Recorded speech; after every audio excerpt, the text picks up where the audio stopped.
Hi everyone, स्वागत है आप सभी का एक नए वीडियो में। तो दोस्तों, आज हम लोग बात करने वाले हैं छत्तीसगढ़ में 5000 शिक्षक भर्ती के बारे में।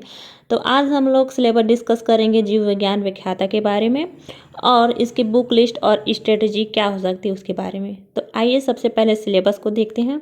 तो सिलेबस में आप लोग देख सकते हैं कि इसमें 8 बुलेट पॉइंट है, जैसे कि जंतु विज्ञान है, वनस्पति विज्ञान है, जैव रसायन है, शैक्षिक मनोविज्ञान है, सामान्य हिंदी है, सामान्य अंग्रेजी है, कंप्यूटर की सामान्य जानकारी दी गई है और सामान्य ज्ञान है। इनका नंबर भी आप देख सकते हैं कि 35 मार्क का है, 35, 30, 30, 5 मार्क्स के आपको दिए गए हैं। इसके आगे आप लोग सिलेबस देख सकते हैं कि जीव विज्ञान में किस तरीके से इसको डिवाइड किया गया है, इसको कितने भागों में बांटा गया है, आप लोग देख सकते हैं। आप लोग सिलेबस डाउन करके इसको अच्छे से रीड आउट कर सकते हैं। दोस्तों, फर्स्ट यूनिट का है, आप लोग जैसे कि देख सकते हैं। इसको मैं रीड आउट नहीं कर रही हूँ, आप अपने से रीड आउट कर लीजिएगा। दोस्तों, इसको दिखाने का मेन पर्पस ये है कि आप लोग सिलेबस को अच्छे से देख लें, ठीक है। उसके बाद आपका आ जाएगा शिक्षा शास्त्र, उसके बाद शैक्षिक अभिवृत्ति दी गई है। आप लोग एक बार अच्छे से पढ़ लीजिएगा इसको।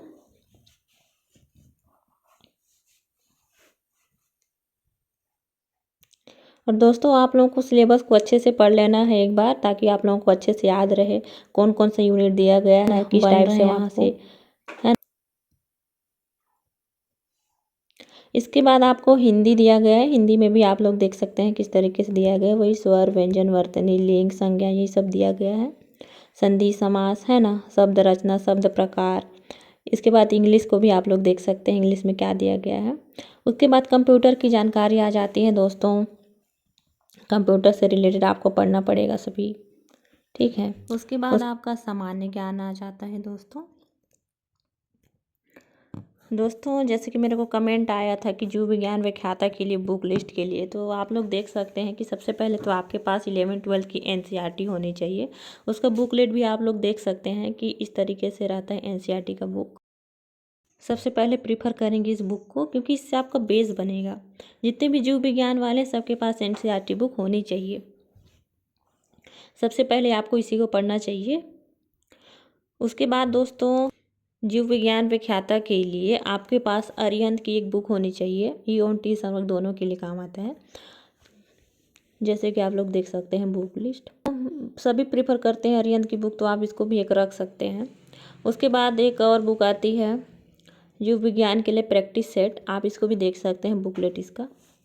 आपके पास ये बुक होनी चाहिए, क्योंकि पढ़ाई करने के बाद प्रैक्टिस भी ज़रूरी होती है कि किस तरीके से क्वेश्चन आ रहे हैं, किस तरीके से आप टाइम मैनेजमेंट कर रहे हैं। इन सब की प्रैक्टिस के लिए आपके पास ये बुक होनी चाहिए। दोस्तों, अब थोड़ी सी स्ट्रेटजी की बात कर लेते हैं। तो सबसे पहले आपके पास सिलेबस का नॉलेज होना चाहिए। आपको सिलेबस पूरी तरीके से याद होना चाहिए कि सिलेबस में क्या क्या दिया हुआ है। उसके बाद सोर्स की बात करते हैं, तो आपके पास जो भी बुक लिस्ट है, ठीक है, उसको आपको लिमिटेड रखनी होगी, क्योंकि ज़्यादा बुक लिस्ट हो जाने से होच पोच मच जाता है दिमाग में, और ये होता है कि हाँ, एक बुक तो पढ़ लिया, अब दूसरा बुक पढ़ना है, दूसरा बुक पढ़ लिया तो तीसरा बुक पढ़ना है। तो ऐसा नहीं होना चाहिए, आपको लिमिटेड सोर्स रखनी पड़ेगी, ठीक है। और आप कोई भी वीडियो लेक्चर देख रहे हैं तो उसका भी आपको नोट्स बना के रखना है, ठीक है। कोई भी टॉपिक वाइज वीडियो उठाते हैं, यूट्यूब से लेते हैं, उसको भी अच्छे से रखना है। और बहुत लोग सब्सक्रिप्शन लेके रखेंगे, उसको भी आपको नोट्स अपने से अलग से बना के रखना पड़ेगा, ठीक है। अपने सोर्स को क्या है, लिमिटेड रखनी है आपको। अगर आप कहीं से सब्सक्रिप्शन भी लिए हैं, यूट्यूब से वीडियो पढ़ रहे हैं, तो एक ही जगह से पढ़ने की कोशिश करिएगा। ये नहीं कि आप 3 जगह से वीडियो देख रहे हैं, 3 जगह से लेक्चर ले रहे हैं, तो तीनों जगह से पढ़ना। ऐसा में क्या होता है कि कोई कुछ और पढ़ाता है, कोई कुछ और पढ़ाता है, थोड़ा मिक्स हो जाता है। इसलिए आपको सोर्स को क्या है, लिमिटेड रखनी पड़ेगी। और बुक भी आपको लिमिटेड रखनी पड़ेगी, 3-4 बुक इनफ होते हैं, तो आपको ज़्यादा बुक रखनी नहीं है, क्योंकि आपका सिलेबस भी वास्ट है, तो उसके हिसाब से आपको बुक लिस्ट भी रखनी पड़ेगी, ठीक है। उसके बाद आपको कंटिन्यूटी रखनी पड़ेगी, आप टाइम टेबल बना के अपना रख लीजिएगा, ठीक है। ये सब तो सभी करते हैं, लेकिन ठीक है, मैं बता दे रही हूँ। तो आप लोग सब एक टाइम टेबल अपने हिसाब से, जब भी आपको टाइम मिलता है, कभी कभी ये होता है कि हम टाइम टेबल के हिसाब से अपना रूटीन जो है सेटअप नहीं कर पाते हैं, पढ़ लिख नहीं पाते हैं, कोई काम आ जाता है, लेकिन ऐसा नहीं है। आपको जब भी टाइम मिले आप उसको कवर करने की कोशिश करिएगा। जो भी आप टॉपिक लिए रहते हैं कि हाँ आज हमको इसको कवर करना है, इस डेट में हमको इसको कंप्लीट करना है, तो आप ऐसे भी कर सकते हैं, टॉपिक वाइज उठा के उसको पढ़ सकते हैं। लेकिन यह कंटिन्यूटी रखनी पड़ेगी। आप सुबह सोचे हैं पढ़ने के लिए, लेकिन आप सुबह नहीं पढ़ पा रहे हैं, तो आप कोशिश करिए कि उसको शाम को कंप्लीट कर लीजिए। तो दोस्तों, जैसा कि आप सभी जानते हैं कि अभी स्मार्ट स्टडी का ज़माना है, ठीक है। अभी तो मैं एक बताना चाहूँगी मेरी स्ट्रेटजी क्या रहती थी या क्या होती हैं। तो आप क्या करिएगा, कोई भी एक टॉपिक उठा लीजिएगा, ठीक है, अपने सिलेबस से, और उसको टॉपिक वाइज पढ़ने की कोशिश करिएगा। क्योंकि इससे होता क्या है कि आप कोई भी टॉपिक उठाते हैं तो उस टॉपिक से रिलेटेड आपको सारी जानकारी इकट्ठी करनी पड़ती है, ठीक है। तो क्या होता है, उससे वो टॉपिक आपका क्लियर हो जाता है। तो कोशिश करेगा आप टॉपिक वाइज स्टडी करने की। और उसके बाद आ जाती है दोस्तों प्रैक्टिस।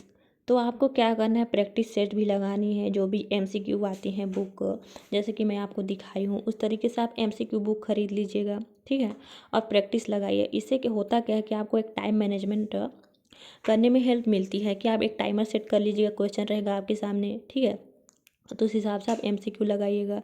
उसके बाद आ जाती है दोस्तों पीवाईक्यू, प्रीवियस ईयर क्वेश्चन।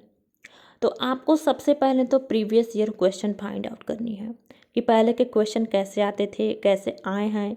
इन सब की जानकारी आपको सबसे पहले रखनी पड़ेगी। उसके बाद आपको प्रैक्टिस करनी है, स्टडी करनी है। ठीक है दोस्तों, आज के वीडियो में बस इतना ही। अगर आपको वीडियो अच्छा लगता होगा तो लाइक करें, सब्सक्राइब करें एंड कमेंट करें। आपके कमेंट के अनुसार वीडियो बनाया जाएगा। थैंक यू वीडियो को लास्ट तक देखने के लिए।